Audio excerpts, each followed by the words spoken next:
Open-closed principle. The open-closed principle states that according to the new requirements, the module should be open for extension but closed for modification. When the beginner's requirement changed, then entity can be extended but not modified. If you not follow OCP, it will break single responsibility principle.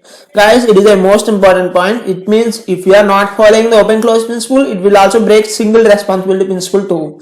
So definitely you want to follow this open closed principle. What it is saying, the module should be open for extension but closed for modification. I don't know, like you may understand or not by seeing this theory, but now I will show you an example in practical. Okay, then you can clearly understand this.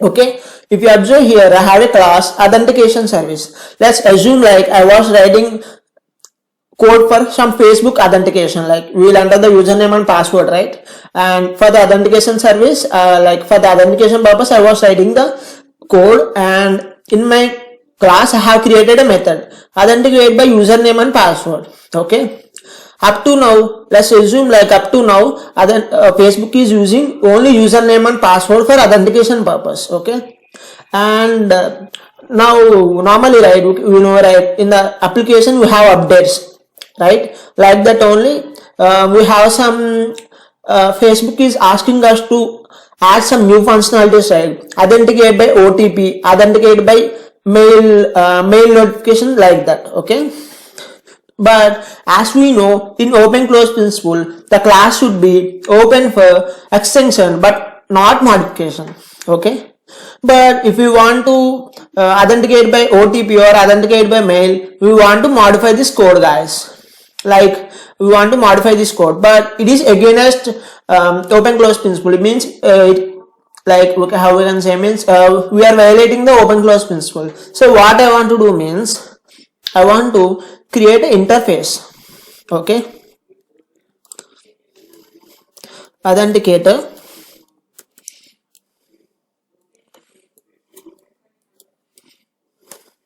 Here I want to create a method, public void authenticate.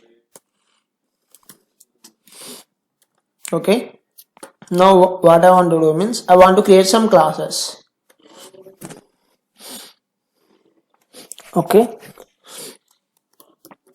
authenticate by OTP,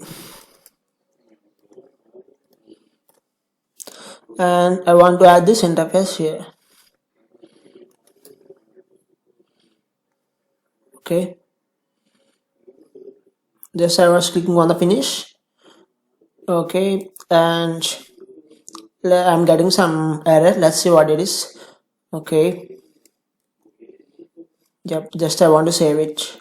Okay, now what I want to do, as I said, I have some new requirement like authenticate by email also. Okay, I was just creating a class for that,